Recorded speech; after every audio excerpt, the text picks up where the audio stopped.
ఓం శ్రీరామచంద్ర పరబ్రహ్మణే నమః. శ్రీ గురుభ్యో నమః. శ్రీమాత్రే నమః. శ్రీ గణేశాయ నమః.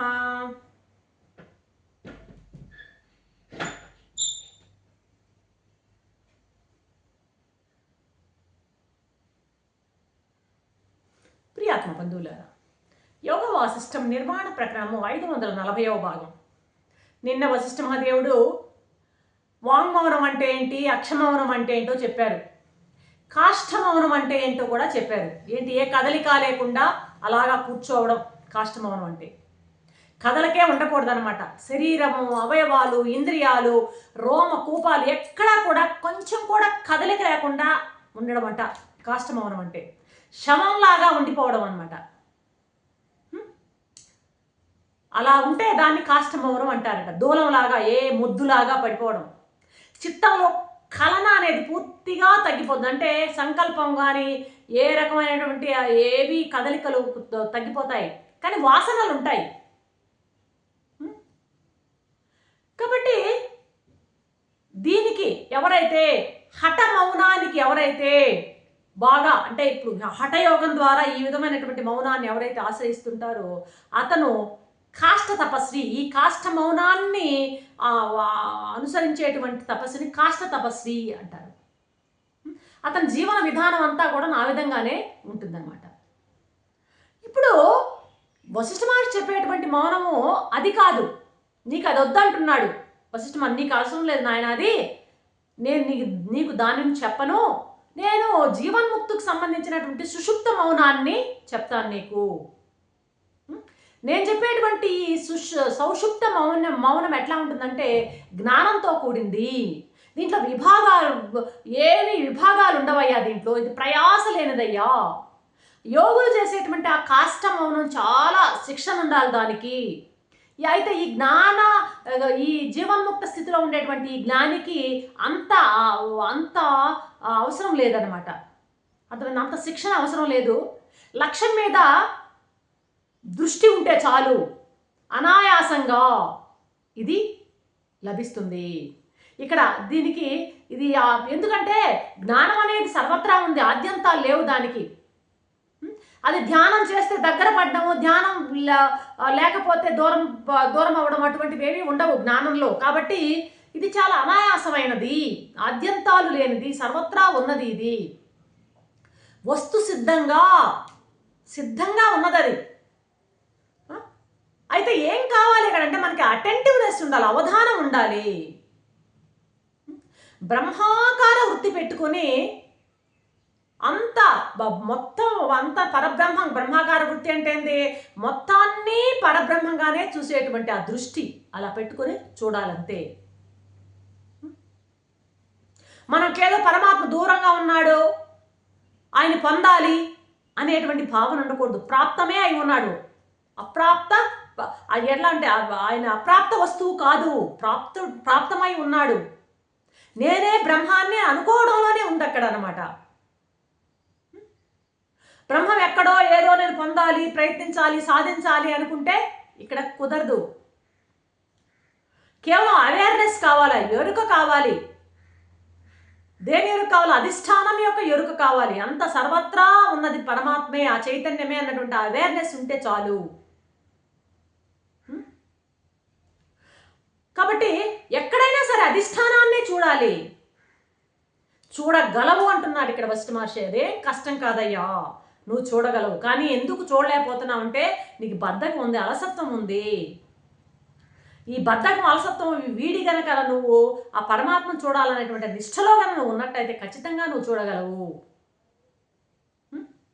ఈ బద్ధకం వలన, అలసత్వం వల్లనే అది అసాధ్యంగా నీకు అనిపిస్తోంది. ఈ జగత్తంతా ఎలా ఉండాలో అలాగే చూడు. ఆ జగత్తుని ఆ పరమాత్మగానే చూడు. ఎట్లా ఉంది జగత్తు? నానాత్వంగా ఉండడం, విశేషాలతో కూడి నానా రకాలుగా ఉండడమే జగత్తు యొక్క స్వభావం. ఈ నానా రకాలుగా కనిపించడమే జగత్ యొక్క దాన్ని ఏమంటున్నాడు అంటే వశిష్ఠ మహర్షి విభ్రమము అంటున్నాడు అన్నమాట, ఒక పదాన్ని వాడుతున్నాడు. అంటే విభ్రమం అంటే ఏంది? అది తలకిందులుగా కనపడుతుంటుంది. అంటే పరమాత్మే లోపల ఉన్నది ప్రపంచంగా మారువేషం వేసుకుని కనపడుతుంది. ఏకత్వమే ఉన్న ఏకత్వమే లోపల సచ్చిదానంద పరమాత్మమే అనేకంగా కనపడుతున్నాడు పైకి. కాబట్టి దాన్ని అనేకంగా కనపడే నామరూప క్రియాత్మక జగత్తుని నువ్వు ఏకంగా చూడగలిగితే అదే సౌషుప్త మౌనం అంటున్నాడు ఇక్కడ ఫస్ట్ మన.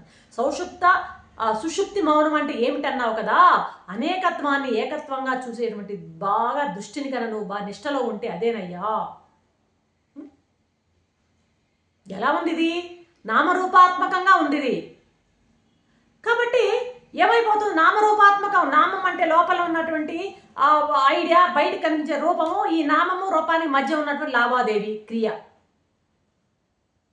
కాబట్టి నామరూపాత్మకంగా ఉన్నటువంటిది మారిపోతూ ఉన్నదనమాట. ఇక్కడ మౌనం లేదు, అందుకని మారుతుంది. కాబట్టి మౌనం అంటే ఏంది? ఒకే రూపంలో స్థిరంగా ఉండాలి. ఇన్ని రూపాల్లో ఉంటే అది మౌనం కాదు కదా. ఆ సంవిత్తు, లోపల సంవిత్తు అనేక రూపాలుగా మారి కనిపిస్తుంది నీకు. వాస్తవానికి అంతా కూడాను ఉన్నది ఒకే ఒక సచిదానంద స్వరూపమే. లోపల వ్యాపించి ఉన్నదంతా ఒకటే, కానీ నీ నానా రకాలుగా నీకు కనిపిస్తుంది. మనం ఆ లోపల ఉన్న ఏకత్వాన్ని, ఆ సచిదానంద స్వరూపాన్ని మనం చూడటం లేదు.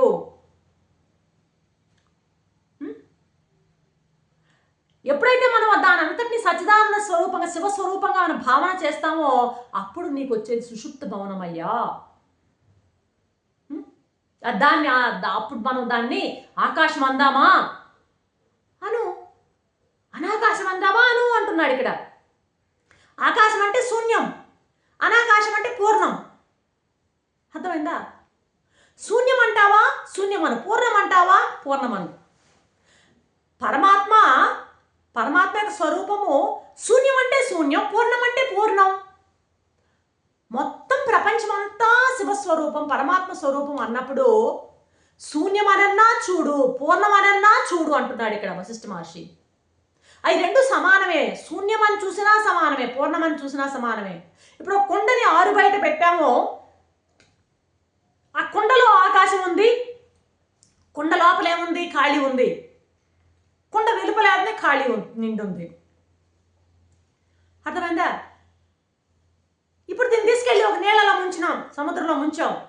నీళ్ళు లోపల నీళ్ళు ఉన్నాయి, బయట నీళ్ళు ఉన్నాయి. చూడండి, అర్థమైంది? అలాగే ప్రపంచం కూడాను అంతా వ్యాపించి ఉన్నాడు పరమాత్మ. పరమాత్మ అనేటువంటి మొత్తం ఇది నామరూపాలు కనబడుతున్నాడు. గేయంతో నిండిపోయి ఉంది. గేయంతో నిండినాది పరమాత్మే, జ్ఞానంతో నిండినాది పరమాత్మే. గేయాన్ని వదిలేసి తన పాటికి తానే జ్ఞానంలో ఉన్నా కూడా అన్నది పరమాత్మే. జ్ఞానంతో నిండిపోయి ఏకత్వంతో నిండి ఉన్న పరమాత్మే.